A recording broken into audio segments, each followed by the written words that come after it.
c'est pas l'activité physique qui est bonne pour la santé. C'est ne pas en faire qui est très dangereux. Ouais, je te l'envoie tout de suite. À plus. Nous passons de plus en plus de temps devant un ordinateur, un téléphone, une télé, un volant. Et du coup, tu l'as lu ? Ah, cool. Ok, allez, à demain. Ciao. Mais notre corps n'est pas conçu pour être assis aussi longtemps. Au contraire, il s'abîme quand nous croyons le reposer. Les scientifiques sont formels. Aujourd'hui, nous restons trop longtemps assis et nous ne bougeons pas assez. Dans cet épisode, nous allons voir pourquoi c'est grave, mais aussi comment on peut mettre en place des solutions simples, seul ou en groupe. Qu'on aime le sport depuis toujours, comme le professeur François Carré, président du collectif Pour une France en forme. J'ai commencé de courir à l'âge de 10 ans.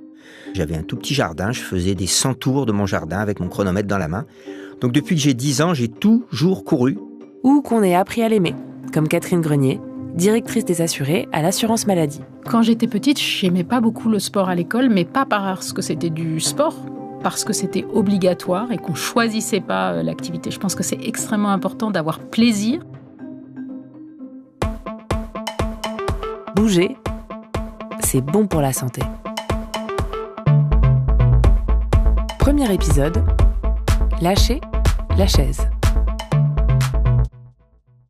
Bonjour, je suis François Carré, je suis cardiologue du sport et médecin du sport au CHU de Rennes. Et j'ai une petite particularité, c'est que je suis très engagé contre l'inactivité physique et la sédentarité. Je prescris de l'activité physique depuis plus de 40 ans. Quand François Carré a commencé à s'intéresser à ces questions pendant ses études, le sujet ne passionnait personne. Il raconte souvent que pendant son internat, il a présenté un exposé sur le rôle de l'activité physique sur l'hypertension artérielle. Au bout de 20 minutes, il n'y avait presque plus aucun médecin dans la salle. 40 ans plus tard, ce sujet est devenu une question de santé publique majeure. Pourtant, il reste peu connu du grand public. La sédentarité, d'abord, ce n'est pas l'inactivité physique. On a, nous, physiologistes de l'exercice, longtemps tout mis dans le même sac. En fin de compte, ce qu'on a oublié, c'est que quand les gens ne bougent pas, ils restent assis toute la journée. Et c'est ça, maintenant, qui est mauvais. Alors en fait, oui, c'est très important de différencier la sédentarité du besoin d'activité physique.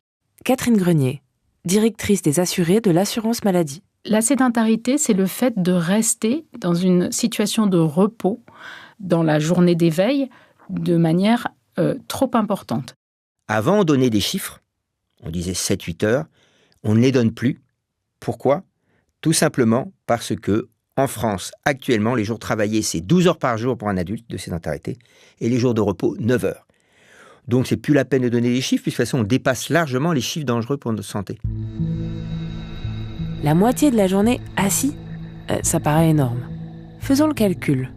Alors, 1 heure aller-retour pour aller au bureau, 7 heures au moins devant l'ordi, et 2 heures le soir devant la télé. J'en suis déjà à 10 heures. Et ça, c'est sans compter les repas. Ça donne un peu le tournis. Quand je suis assis, je crois que ça me repose, ce qui est faux. Dès que je me relève et qu'il faut que je monte un escalier ou que je marche, j'ai mal aux jambes, je suis resté assis longtemps, donc il faut que je me dérouille, etc. Donc je me rassieds. Et en fin de compte, c'est ce que j'appelle l'addiction à la chaise. Nous avons une addiction à la chaise. Ouais, d'accord, mais moi je fais quand même 2 fois du sport par semaine. Je cours. Et je pousse de la fonte. Eh bien, ça ne se compense pas. Ce sont 2 choses différentes. Je peux faire 2 heures de sport par jour et être assis 12 heures par jour. Eh bien oui, je suis sportif, mais je suis sédentaire. Mes 2 heures ne compenseront pas les 12 heures passées assises. Mais après tout, est-ce que c'est grave de passer trop de temps sur son canapé ? Ah, parce que je suis pas assez productif, c'est ça. Traite-moi de flemmard pendant que tu y es. Non, c'est pas un jugement moral. C'est une question de santé, individuelle et collective. Quand on est assis, le sang circule moins bien dans le corps et les organes n'en reçoivent plus assez pour bien fonctionner. Plus grave encore, le fait d'être assis augmente la glycémie, c'est-à-dire le taux de sucre dans le sang.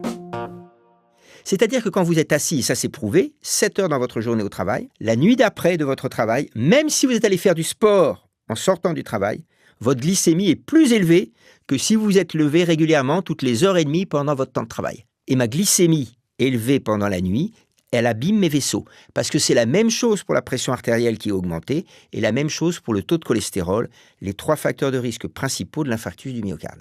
Et maintenant, on l'a parfaitement prouvé. Donc en fait, Notre corps n'est pas fait pour rester assis ou couché toute la journée.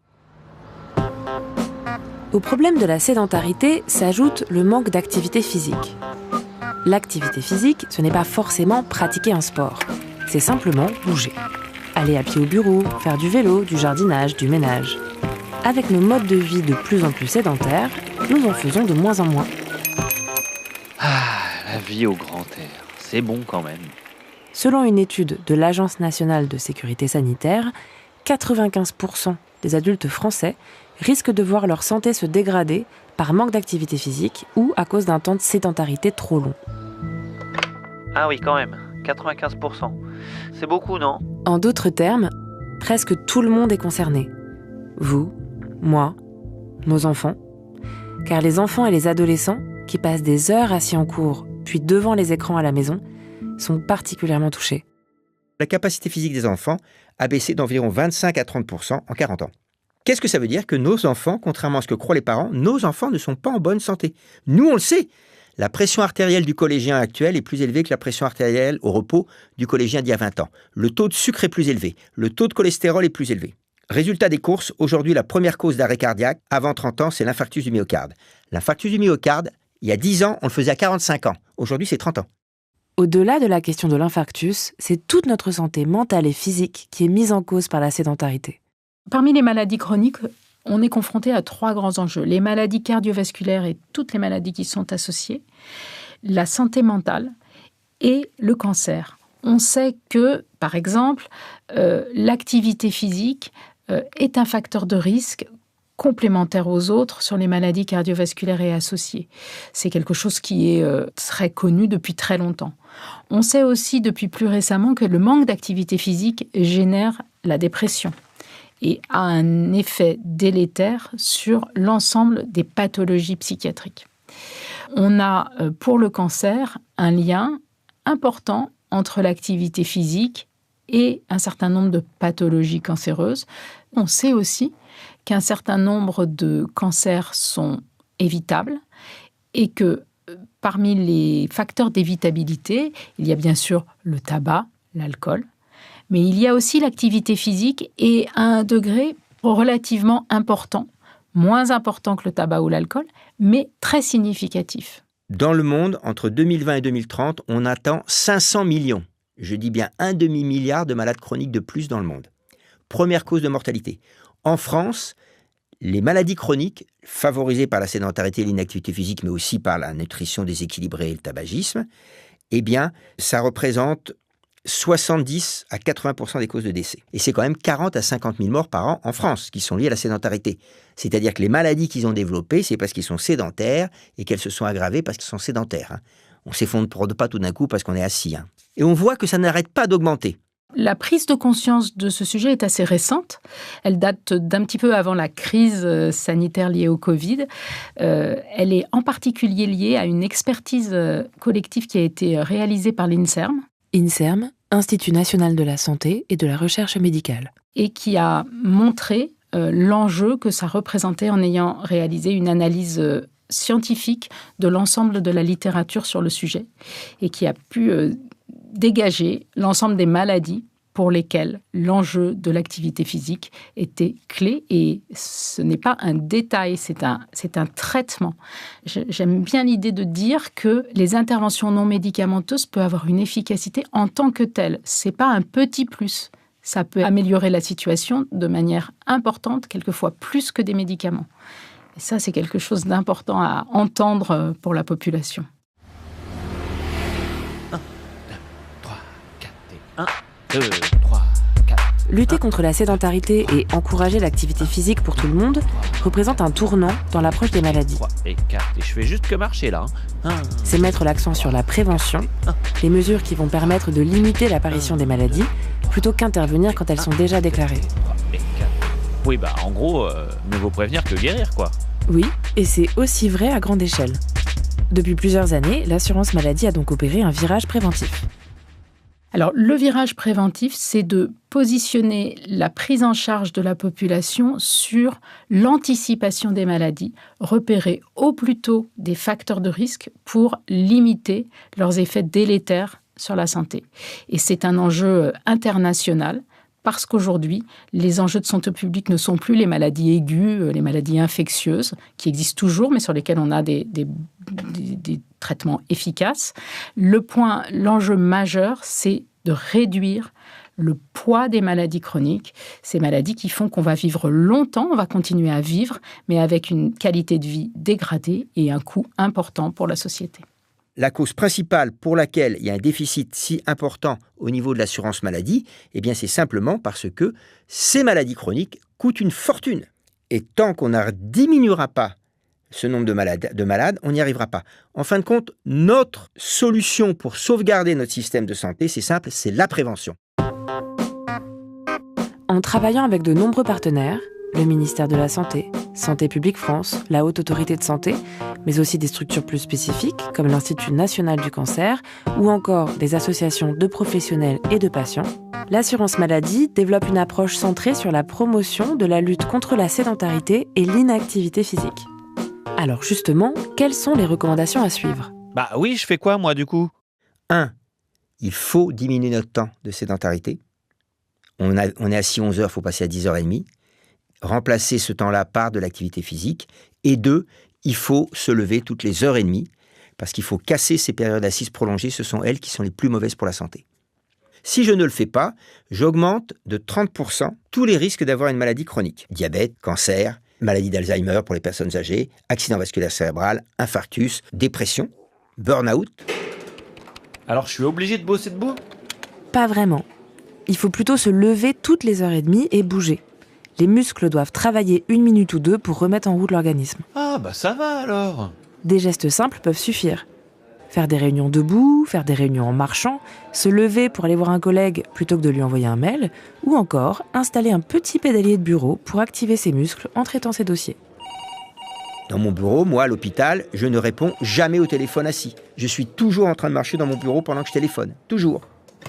Ouais Michael, devine ce que je suis en train de faire. Alors tous ces petits gestes vont diminuer le risque. Je n'ai pas dit qu'on avait mis en place les choses optimales, mais c'est pas grave. Comme on l'a dit, 1 minute de moins assis dans votre journée, c'est bon pour votre santé. Ensuite, il faut ajouter de l'activité physique dans sa journée. Oui, de l'activité physique, pas du sport, j'ai compris. Je pense qu'il est extrêmement important de dire que l'activité physique, elle est partout. On n'a besoin de rien pour avoir de l'activité physique.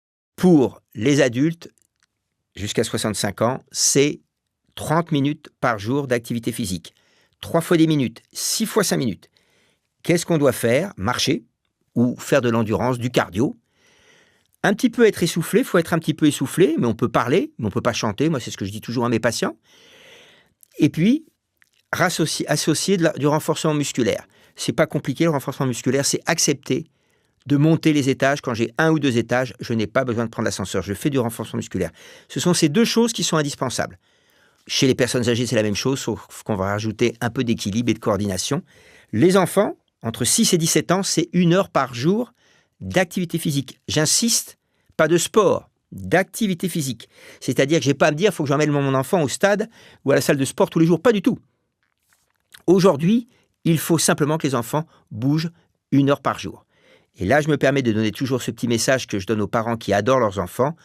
Acheter une trottinette électrique à son gamin de 13 ans, c'est qu'on ne lui veut pas du bien. Parce que cet enfant-là ne bougera pas quand il sera adulte. L'enfant qui ne bouge pas sera un adulte qui ne bougera pas. On peut marcher, on peut faire du vélo.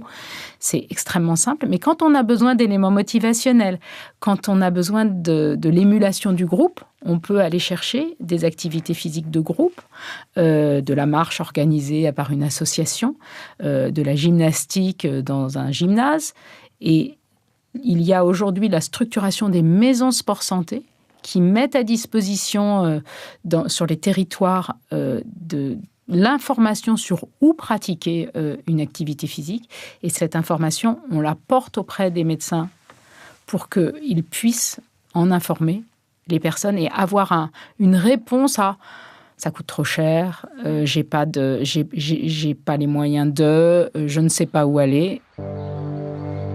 L'assurance maladie s'engage auprès des professionnels de santé pour mieux faire connaître ces dispositifs.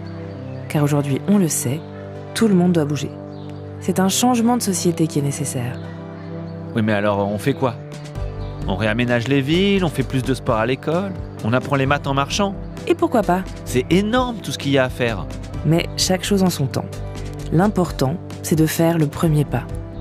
En santé publique, on parle beaucoup de démarche de petits pas. C'est pas le grand soir, on va pas modifier sa vie du jour au lendemain, comme toutes les bonnes résolutions du 1er janvier ou de la rentrée scolaire. Ça ne marche pas, ça dure 1 mois, 2 mois, et on sait que les clubs de sport, on prend les abonnements et puis après ils sont vides, les clubs de sport. Donc c'est plutôt d'intégrer un objectif atteignable et puis de progresser régulièrement. Parce que de toute façon, on n'a pas d'issue. Il faut bouger depuis la naissance, le bébé doit être sur un tapis d'activité, jusqu'à l'EHPAD. On doit bouger. Quand j'arrête de bouger, je signe mon arrêt de mort. C'est simple.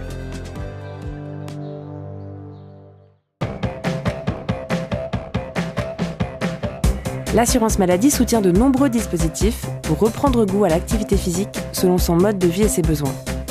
Nous en découvrirons quelques-uns dans ce podcast. Et dans le prochain épisode, nous entendrons la professeure Martine Laville et nous irons au Blanc-Ménil à la mission Retrouve ton cap pour découvrir comment l'activité physique permet de lutter contre l'obésité chez les jeunes. À suivre!